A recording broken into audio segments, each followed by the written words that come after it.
And a good morning and happy new year to you. Welcome on into lunch with Claibs and Joe here on claibsonline.com. I'm Joe Roderick, joined alongside by Mike Claiborne. Claibs, happy new year. Happy New Year to you, sir. I hope everything's gotten off on the right foot.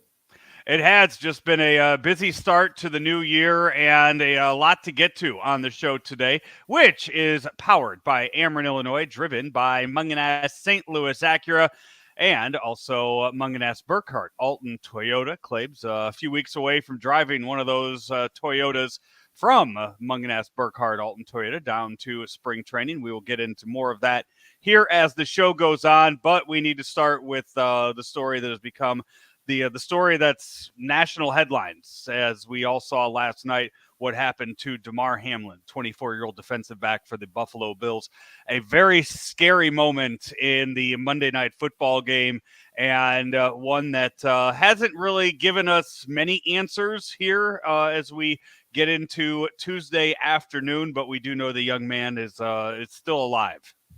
Yeah, and that's the best you can hope for right now. Obviously, a scary moment.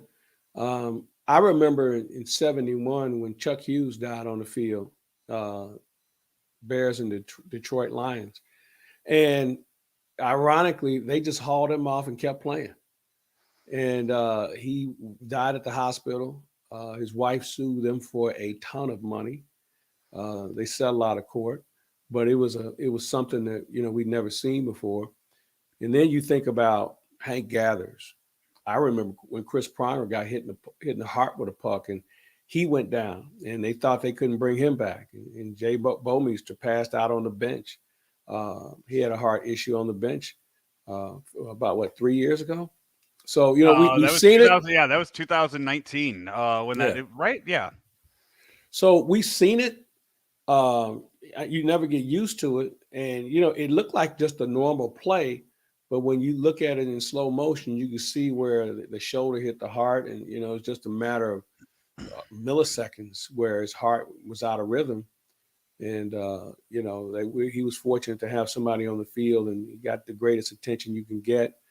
Fortunately, the hospital is just a couple of miles away from the stadium, so he's getting the best of care. And let's just keep our fingers crossed that he comes out of this.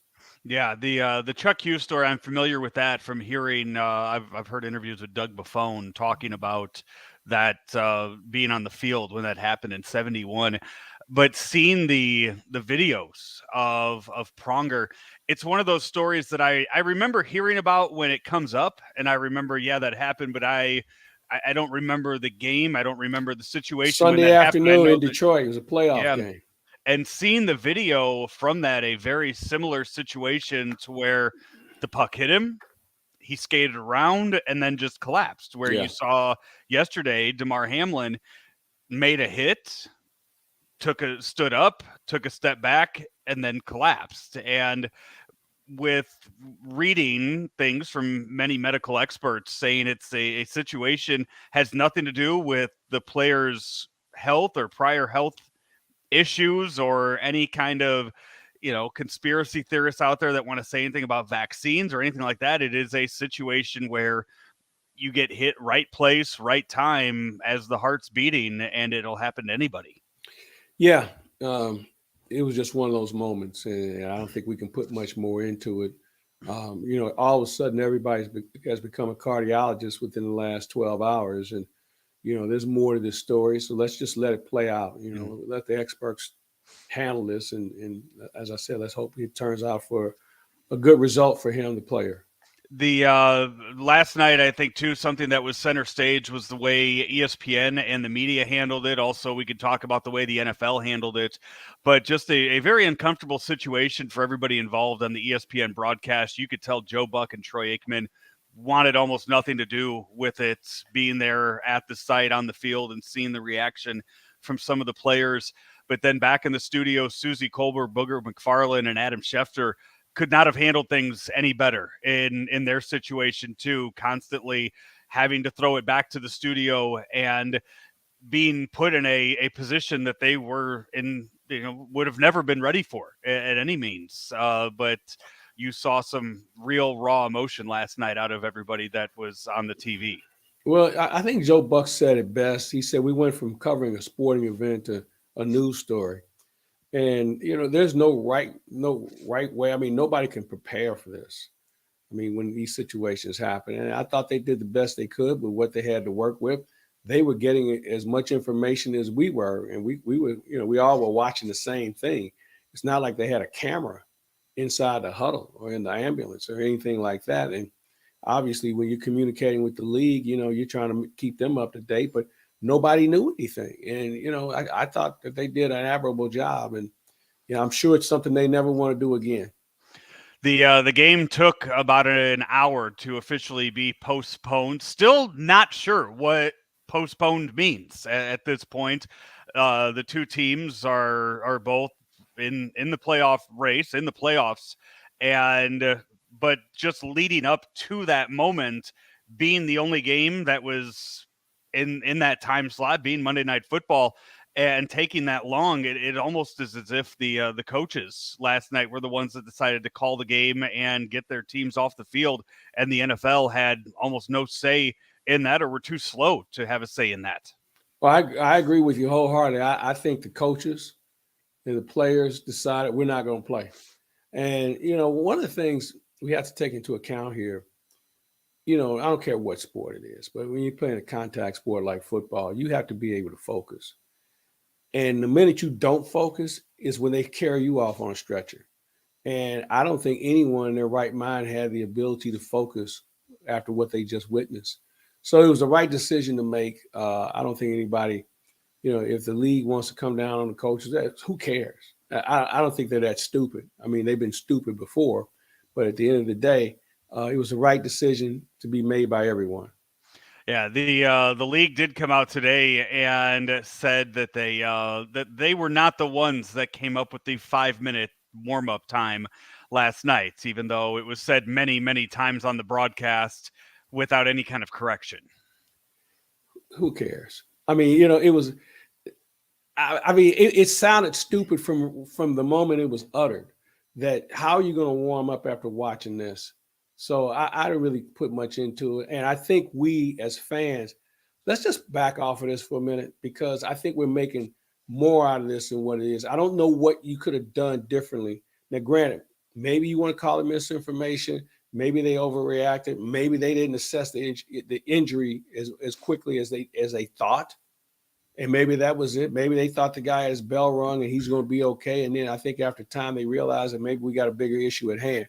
So with that said, let's just get off of it. Let's move on and just hope that this young man comes through this okay. And I think the biggest challenge that the NFL has now is making sure his well-being is in good shape, but also figured out what the schedule is going to look like, considering the time frame that we have in front of us. That's true. As we head into week 18 of the season, the final week of the year, we can get into the playoff race in just a second. One thing I did want to point out too, another thing that happened last night amongst all of this that is a really nice story. If you haven't heard about this yet, Demar Hamlin had a GoFundMe account for a toy drive, a GoFundMe account that was nearly 2 years old for something that he was doing back when he was still at Pittsburgh, trying to get money raised for a toy drive. At the time, the goal for that was $2,500. And this GoFundMe account was still active after 2 years. It's still well short of the goal. Claibs, as of right now, it is well over $3 million for this GoFundMe, as athletes and fans all across the country found this account and started donating and pouring money into that as just a show of support for the young defensive back. Yeah, it's a great gesture on the part of fans all over the world. And, it's unfortunate it took this for him to be able to raise that sort of money. But man, oh man, it just says what hearts we have in this country when people get behind the cause. Let's take a quick break. When we come back, we will talk other football. We'll get into the playoff race here in the NFL that we know about, and we'll talk a little bit about the college football playoffs as well here in just a second. From our roots in St. Louis, Royal Banks of Missouri is branching out to continue serving you with our locations in St. Charles, Jerseyville, Granite City, and now in Hannibal, Center, and New London. Royal Banks of Missouri, the community bank in your community. Back here on Lunch with Claibs and Joe, powered by Ameren, Illinois, driven by Munganess St. Louis Acura. Claibs, so last night we knew the Bills and we knew the Bengals. They have already locked it, clinched playoff spots in the AFC West. It's coming down to the last weekend. We have a full slate of games here in Week 18, 2 games on Saturday, and then all the rest of the games on Sunday. And we talked about it last week. We talked about it leading into last week. Some of the teams out there who still had a shot at the playoffs, and that kind of came as a surprise here lately. And still, we're going down to the last week. In an odd, I don't think I've ever seen this situation before with the Titans and the Jaguars. We're going into Week 17. The result of that game didn't matter at all. So they had to, they did what they did in Week 16. The result of Week 17 for both teams didn't matter. All that mattered was what they do in Week 18. So you saw the Titans completely rest everyone on their team. The Jaguars went out and they played everybody on their team. And regardless of the results of both those games, here we go, Week 18, Titans-Jaguars, one of the biggest games coming up this weekend. Well, when you look at the NFL, they get a lot of things wrong, but the one thing they have figured out that the last week of the season has significant impact. And I said this every year, the 2 weekends you never bet are the beginning, the first weekend and the last weekend, because something's going to go haywire. And, you got some teams that have something to play for. I think every team has something to play for if you're a player and or a coach, because either you're playing for your job as a coach or you may be playing for your job as a player. So the intensity level should be up. And, I'm looking at those games as well. And I would hate to have to face a team that's out of the playoffs and I have to get in and I have to go somewhere and play them. That could be a little bit of a problem. But, when it's all said and done, it's just what the league wants. And I give them credit for scheduling games to make sure they were getting prime time. And that's another thing that the NFL does as well as anyone, making sure that their teams get seen by as many people as possible. Yeah, the game that'll be on prime time on Sunday. Again, if you would have said 5 weeks ago that this was one of the most important games, wouldn't have believed you. It is Packers and Lions. That is your Sunday night prime time final game of the season. This for the year. Either one of them win and get in for the Packers and the Lions need a little bit of help. They need the Seahawks to lose too, but for the Packers win and they're in the playoffs.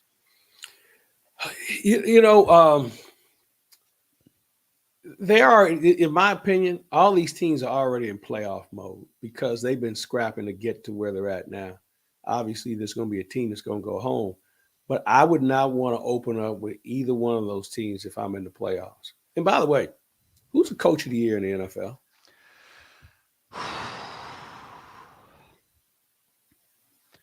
You give it to the rookie coach in Philadelphia for being the best team all season.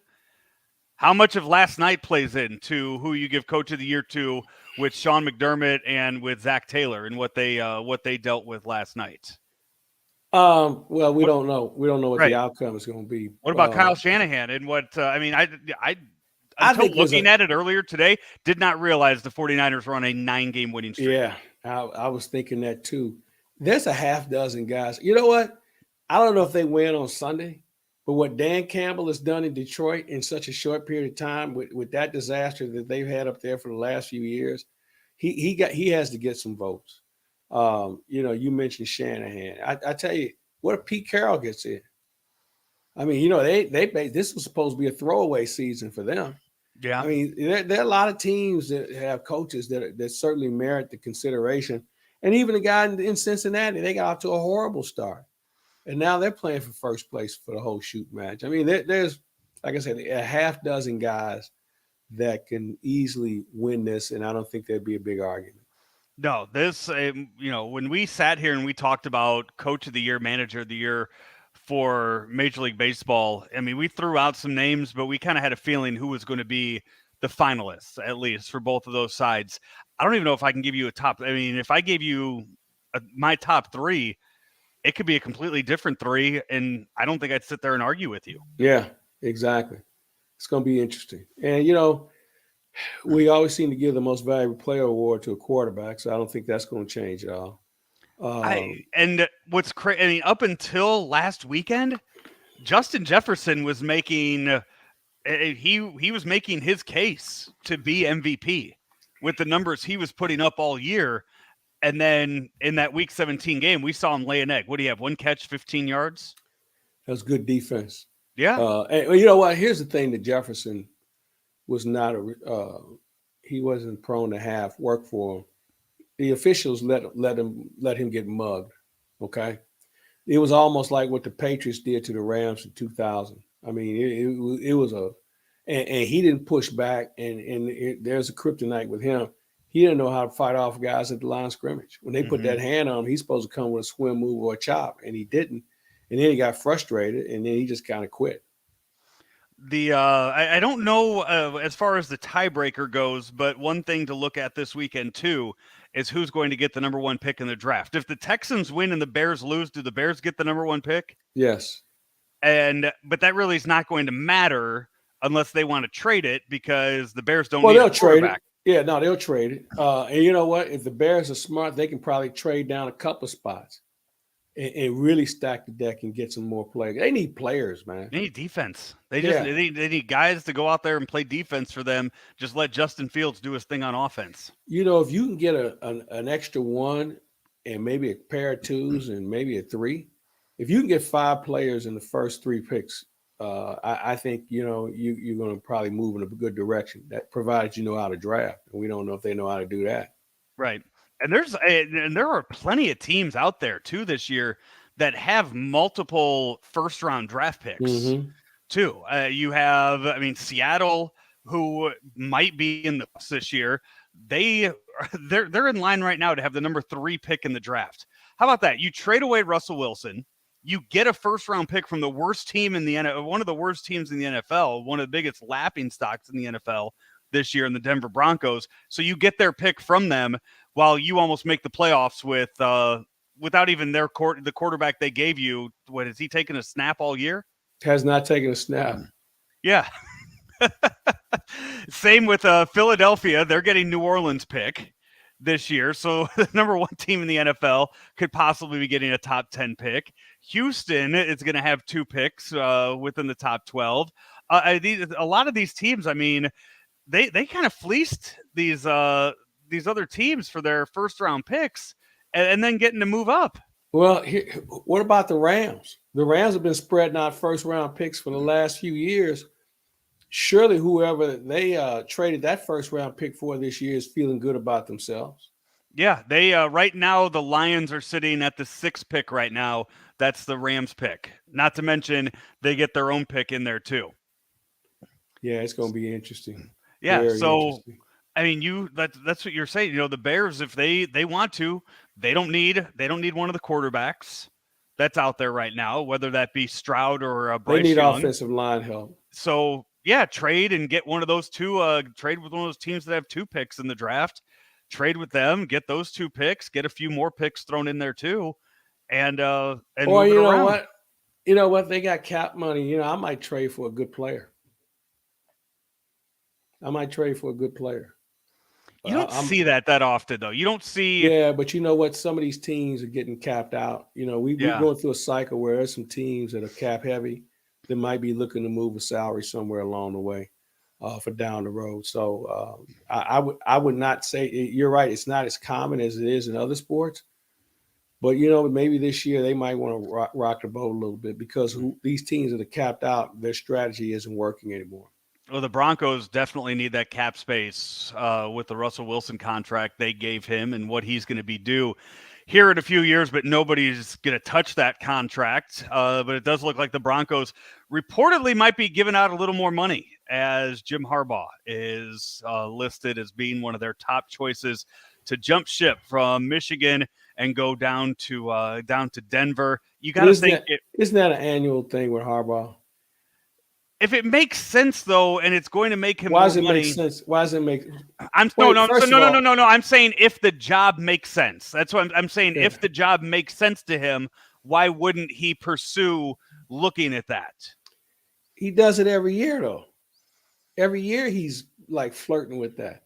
It doesn't get him more money at Michigan then? But I don't know if it's more money. Maybe it's more power. Yeah. So he plays it. He plays yeah, them. But you know what? You can have Jim Harbaugh. See, this is why the NFL is so fucked up, okay? Because they keep recycling guys. And we keep taking the bait on it. If they don't recycle a guy, they go out and get a guy who's got no business coaching in the first fucking place. And I'm talking about the guy they just fired. Jeff Hackett. And I'm just sick of it. There's plenty of capable, competent guys within the NFL that they continue to overlook. And this is why they keep spending dead money on coaches that couldn't coach in the first place. $800 million in the last 5 years is what they've spent on dead contracts between the head coaches and the front office. But when you look at his ties that he had, former player for the Indianapolis Colts, who are going to be out there looking for a job. And then if the Broncos and their new ownership is looking at making some sort of move there too, he can play those two against each other and turn that back around and get more in Michigan. Well, he can't even win a playoff game. So what makes him so special? He can't, but the fact that he has won games, he made it to a Super Bowl in the NFL is always going to make him attractive. Okay. They're not. Yeah, I'm just. Hey, they're not. You know what? Steve Spagnuolo's name hasn't been thrown out there. You ride the Harbaugh bus. Go right ahead. I'm not riding any Harbaugh bus. I'm just saying that is a name that is always going to come up. And guess who brings it up all the time? Jim Harbaugh. Jim Harbaugh does the best job of selling Jim Harbaugh and giving people the hint that he might be interested. And you know what? It's made the Harbaugh family a lot of money. He already had a lot of money. Yeah. Those games, though, that one that you mentioned that he lost, we saw the past weekend. I like the New Year's Eve games. I really like the New Year's Eve, having the games on New Year's Eve, give you something to watch on New Year's Eve throughout the day. We saw this college football playoff semifinal games. TCU beats Michigan 51-45. Georgia holds off Ohio State 42-41. I kind of felt that TCU Michigan game was going to be high scoring. I think I said that when Howard and I did our show on Christmas Eve previewing the two games. I was very surprised that Ohio State held their own that long against Georgia. Well, if they don't lose Marvin Harrison Jr., they probably win that game. When you think about the loss, and he's probably your most important player, and you lose him, and it just changed the dynamic of the game. But, yeah, I was a little surprised Ohio State played as well as they did, but, they came up short. It's the Big Ten, man. Big Ten is known for coming up short. Yeah, and the coaching at the end of that game, acting as if a 50-yard field goal was going to be a gimme at that point, just got so conservative with their play calling leading to that last-second field goal. This isn't – you don't have an elite kicker in the NFL where 50 is going to happen every time. You got to get a lot closer for these college kids. Well, that guy had been fairly good, but here's the problem. They were trying to run the clock down and make sure that Georgia didn't have any time, and I think they kind of forgot about field position. And you're right with regard to you can't count on a college guy to hit a 50-yarder, although that guy had been reasonably successful. But still in all, it's still a 50-yarder, and some guys do not respond well to that sort of pressure, and it ended up costing them. But I think the story, and they're a story for a couple of reasons. Last year they weren't good in TCU. They bring in a new coach, and all of a sudden he figures it out and gets guys to play hard for him. I've never been more entertained in a football game than watching them play Michigan for all the right reasons. The pick sixes, the defense made some plays when they needed to. Their quarterback is in my opinion, he's second best quarterback in the country in college. And we would have never known about him until he got a chance to be on the bigger stage. Now, what Max Duggan did in the Big 12 championship game is what kind of put me on to TCU to win this game, to knock off Michigan in this one. And he had a good game on Saturday. He did. He had a really good game on Saturday. But out of nowhere, running back Amari DiMercato has never come close to having a game like the one he did on the biggest stage that he's ever been on in his life. Well, they exploited Michigan's defense. They didn't give me. They showed Michigan about 6 plays that Michigan couldn't stop, and they just kept running. And you would have thought that Michigan would have been able to make an adjustment. They just didn't have the personnel to do it, you know. Mm-hmm. And I thought TCU's offensive line really pushed Michigan around. And that's something you don't normally see. But TCU's offensive line was very dominant, not only in pass protection, but certainly in run blocking. Yeah, the lead going into the to that game, I'm looking through his stats here. He had 27 yards, 12 yards, 26 yards, 65 yards, 43 yards. Oh, he's chewing them up. He was chewing them up. No, those were his last 6 games total. Those were his rushing totals in those last 6 games, and then he goes out and breaks off 150 in the semifinals. Well, Michigan made a couple of mistakes. First of all, they couldn't get to the passer with 4. So they played their linebackers up just a little too close. And what TCU did, they had a couple of linemen that would have an initial block, and then they go hunt for another guy who was closer to block than what most linebackers would be. And once they were able to just put a hat on them, and really didn't even have to hold a block that long, because by then the runner had already been even with them or was about to pass them. And once you do that, it's a wrap, man, because the safeties or trying to take care of the receivers on the outside. So by the time they look inside, it's too late. So as we sit here, Claibs, we will do our show next Monday at noon on January 9th. The national championship game is that night, so I'm sure we're going to talk about it a lot next Monday on the show. But initially, your thoughts on Georgia TCU national championship game, with Georgia being 13-point favorites. Boy, yeah, that's a lot. That's a whole lot, especially in a championship game, because you just don't know, man. You know, TCU didn't get here by mistake. They are a good team. And the more you doubt them, I think the more they get a hump in their back to show you that they're pretty good. You know, so when this is over with, is Georgia the third best team Alabama the third best team in the country? Neither. You see, Ohio State and Michigan. Ohio State didn't embarrass themselves in the semifinal game, but I definitely thought that Alabama deserved to be in that game over Ohio State. So, does Michigan's one loss on the year really drop them that far behind a 2-loss Alabama? A 2-loss Alabama team that lost on the last play of both losses.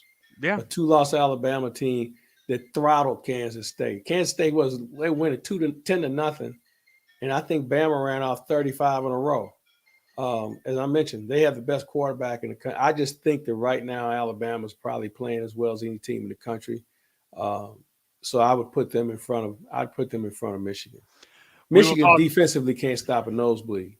We'll talk more about that game coming up next Monday on Lunch with Claibs and Joe, January 9th, before that national championship game. Hey, let's take another break. When we come back, we got some NBA stuff and, more importantly, some Blue stuff to get to right here on Lunch with Claibs and Joe, powered by Ameren, Illinois, driven by Munganess St. Louis Acura. There's always been a bright side to living in downstate Illinois. Ameren, Illinois is making it even brighter with a little help from the sun. Right now, we're building a next-generation solar facility to bring you cleaner energy for generations to come. It's good for the environment, your neighborhood, and everyone living in downstate Illinois. That's brighter thinking. That's energy at work. Learn how you can participate in solar programs at amerenillinois.com/renewables. Back here, Lunch with Claibs and Joe on a Tuesday here, just a little bit after 12 o'clock. Claibs, the Blues come back from their Christmas break. They get a game or two under their belt, and then we get the bad news that the Blues are going to lose 2 of their centerpieces for quite a while. Ryan O'Reilly and Vladimir Tarasenko both going on the long-term injury list. This is one, as we sit here and we talk about the Blues fighting all year long to become a playoff team, and they've had the ups and the downs. Losing those 2 guys, I think, kind of puts the marker in the season of saying, okay, you know what, this isn't the year. Now we know what to do for the remainder of the year when it comes to trades and what this team's going to look like, right? Well, here's my question to you. Who are you trading? Your 2 most marketable guys are hurt. Now, right? do you make a deal to say we've given up on the season, or do you hold on and maybe think you can make a deal late if you continue to flounder? I tell you what it does. It exposes the fact you got nothing in your minor leagues that's ready to play. The injuries issue with Perunovic and Scandella. I mean, they're just guys, okay? Perunovic is yet to be proven. Scandella, we can find a Scandella. That's where Bortuzzo is. So the question is, who is a valuable guy that you can move and get something for your future? Is it Pareko? Perhaps. It's going to have to be a guy under contract because, you're not going to get as much for a rental as you're going to get for a guy who's under contract. So it's a very awkward dilemma for them to be in. And I'm not sure if there is a right answer right now. I do know this. There's going to be a lot of minutes to be played by some guys who haven't been playing a lot. And this is their chance to either play themselves into the Blues' future or play themselves into another organization. Blues are in Toronto tonight, their first game of the new year. And as we sit here right now, they have 37 points on the year. That is that puts them in fourth place in the wild card right now. Top two in the wild card get in to the playoffs. So they're not out of it by a long shot, but missing those guys, it's going to be a really uphill battle. There's no question about that. And again, they're going to be reevaluated in 6 weeks, in 4 weeks. That doesn't mean they're going to be ready to play. So you just don't know how far and how long this is going to run. And you better hope you don't get anybody else hurt. Mm-hmm. And, we wouldn't hurt to play better. Team isn't playing well. I mean, you start with the goaltender out. They just aren't playing well. And finally, Claibs, let's wrap up the show for today talking a little NBA hoops. I texted you this earlier. So on Christmas Day, I was bored. I was sitting home all day watching basketball. So decided to get on my DraftKings app, throw some money on the games, put the over on all 5 games. And I thought, you know what? I'm going to make it a parlay. I'm going to go a step further. I'm going to put the over on all 3 NFL games today too. Have a nice 8-game parlay going. Claibs, all 5 overs on the NBA hit that day. Can't say the same for the NFL. So therefore, I didn't win that bet. But God, the more and more you see it, the NBA scoring is it's getting out of hand. It's insane, man. I mean, we had a guy score 71 last night. But think about some of the other guys. Well, LeBron had 43. Klay Thompson had 54. And everybody scored. I mean, the numbers are just insane, and I don't know what you can do about it. I mean, you like to see a little bit better defense, but maybe the fact these guys are just that good. As you look through here, we are we're closing in on the halfway point. We're 35 games into the season for most of these teams. Is there a clear-cut 1-2? Is there a clear-cut finals that preview that we're looking at right now? No, I don't think so. I think there's too much basketball to be played. I mean, Brooklyn has all of a sudden gotten hot under Jacque Vaughn. Boston's still a really good team. I didn't even mention Milwaukee. They've been to the finals. You look at teams like Denver. Phoenix has got some players down. Golden State is a couple of games out of a playoff spot. I mean, there's just so much going on. Memphis, that's a team that we probably ought to talk more about. But there's so much going on. I think, man, that we're going to have another high and low here for a bit. So I wouldn't lock on to anybody in particular right now. Who is your MVP at this moment right now? Oh, NBA. Well, I probably would say Tatum. I mean, Tatum or Jokic, one of the two. I mean, Jokic is putting up some insane numbers again, and so is Tatum. They're both on first place teams. Luka? Luka's in the discussion. He's made them better. He's like a 34-9-9 guy right now. Yeah. The problem is Luka doesn't have enough. Luka's having a good season, but the team isn't. So I'm looking at guys who are on good teams. And while Dallas is better, he needs help. Mm-hmm. See how that plays out over the next few weeks. Claibs, busy few weeks for you before you head down to spring training. 2 weeks, or less than 2 weeks away from the winter warm-up taking place at Ballpark Village this year. All the first chance to see some of these Cardinals since we last saw them in October. Saw a video today Derek Gould posted of Lars Nootbaar hitting in the cage and some of the numbers that he's been putting up in the cage as far as exit velocity goes. Who is one player that you are looking forward to seeing and catching up with at the winter meetings? Or not the winter meetings, I'm sorry, the winter warm-up. That's a great question. I think if he's part of this, and I believe he will be, I think people will be intrigued by Jordan Walker. He is, yeah. He'll be there, yeah. I'll be interested to see what Paul DeYoung has to say, because this is the first winter he's worked out in Jupiter, and if he's working with BA and Turner Ward, maybe they turn his career around. I don't know, but there's going to be some interesting questions as far as players are concerned. And, obviously this team isn't put together yet. So there's still going to be some work to be done once we get to spring training. So I just say stay tuned. When's the last time you had a chance to talk with Jack Flaherty? It's been a while. We talked right around the holidays, and I know he's ready, rip-roaring and ready to go. It'll be very interesting to see how things work with him. He's been working with Drew Hanlon on mental approach. If people don't know, Drew Hanlon works with a lot of NBA guys on their mechanics of their game and also the mental approach. So we'll see how that works out for him.